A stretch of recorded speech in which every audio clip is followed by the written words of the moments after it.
Hello gamers, today I have the honour of playing one of the best games of 2022. And we are not talking about Horizon Forbidden West or Elden Ring. We are talking about Stray, a game about you guessed it, stray cat on its journey to escape a place where it finds itself and to get back to its pack. Now, I'm sure most of you people watching this are aware that this game was nominated for a bunch of rewards, from stuff like the Game Awards all the way to the BAFTAs.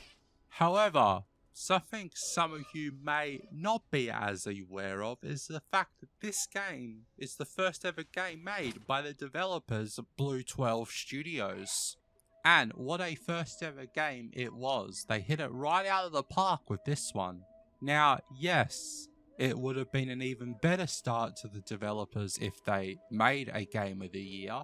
But to even be up there and as highly regarded as they were for your first ever game is pretty good, I dare say. And I also dare to say in a lesser year they would have easily wiped the floor with the competition. It just doesn't help that it was released the same year as Elden Ring, Forbidden West, God of War Ragnarok, and A Plague Tale Requiem.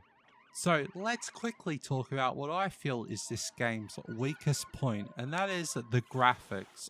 Don't get me wrong, they're okay, but it's just in this current time of hyper-realism in games, this game doesn't look too crash hot.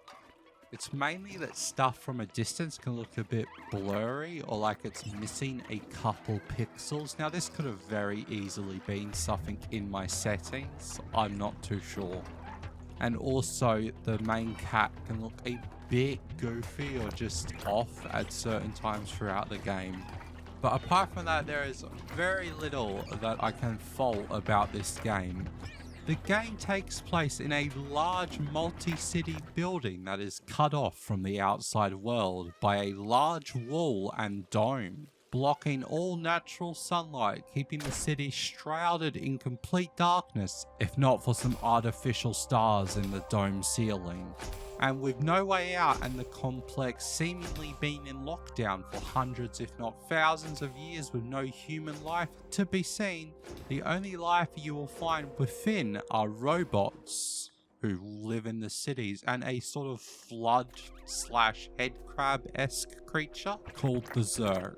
However, the cat you play as, which I will probably refer to as Mr. Cat because that's what I wrote down in my notes, Mr. Cat starts outside of the building with a pack of stray cats until a jump onto an unsecure, unstable pipe sends Mr. Cat falling into the city's sewer system, making this the second game I've played during COVID that has a very sad and emotional hard-hitting open to the story. So, as you are experiencing the world as a cat, it is a little limited in what you can do to interact with the world, and even less to communicate with its inhabitants. However, the stuff you do get to do allows you to feel like a cat, from meowing around, rubbing up against the robot's legs, and, of course, the two favourite pastimes of any cat ever, pushing stuff off shelves and walking on keyboards. Both of those steps are a large part in continuing the game's story. But since being a cat, you need some assistance, let's say, to interact and communicate with the world. So quickly into the game, you acquire a little drone by the name of B12. Throughout the game, B12 will let you talk to, understand, and carry objects. And it is throughout your journeys with B12 where you learn to understand how the world came into this dome, as B12 sees things around the world that trigger a sort of memory from before his time with the cat. And then there's a large group of robots who refer to themselves as the Outsiders. They started off in the lowest tier of the city, the slums, with one goal which is pretty clear when you take their name into consideration, but that is to make it to the outside of these walled lands they call home. And they will help you more than anyone else on the cat's journey out of the walls. Starting with Momo, who was left behind in the slums when the rest of the Outsiders made a break through the sewers. who then leads you to a character called Doc, who got stuck in a separate part of the sewers making a weapon to fight off the Zerg, using some form of high intensity light to kill them. After giving you the weapon, and then you return to Momo in the slums, who then takes you into a different part of the sewers. There's a labyrinth of puzzles and mazes. At one point, unfortunately, you two get split up and the cat makes his way to a large tree-like village in the middle of the sewer. Sort of like where Andrew Garfield set up the webs and the camera in The Amazing Spider-Man 2. No, sorry, The Amazing Spider-Man 1, you know, where he shoots all the webs, he sits in the middle waiting for the lizard. God, I love Andrew Garfield. Anyways, after arriving at this large tree-like settlement, you find another one of the outsiders named... I will put the name on screen. I have no idea how to pronounce that. Zebasia? Basila? Yeah, I don't know. But anyways, he puts you on the path to sort of the main hub city in the area. Which once you get there, it's completely different to anything you've experienced before. Like, it looks like a normal non-rundown city just with robots instead of humans. And in this new area, you must look for the city's most wanted person, Clementine, another outsider. She, however, has made it the furthest of all the outsiders, knowing how to escape the city and get to the city's control room to open up the roof and the doors, releasing them from their caged habitat. And after stealing a battery and doing a brief stint in prison, after escaping, Clem basically sacrifices herself so that you, Mr. Cat, can make your way to the subway system and then ride the subway straight to the control room, where Mr. Cat and the robot B12, who you now know was once a human scientist within the city.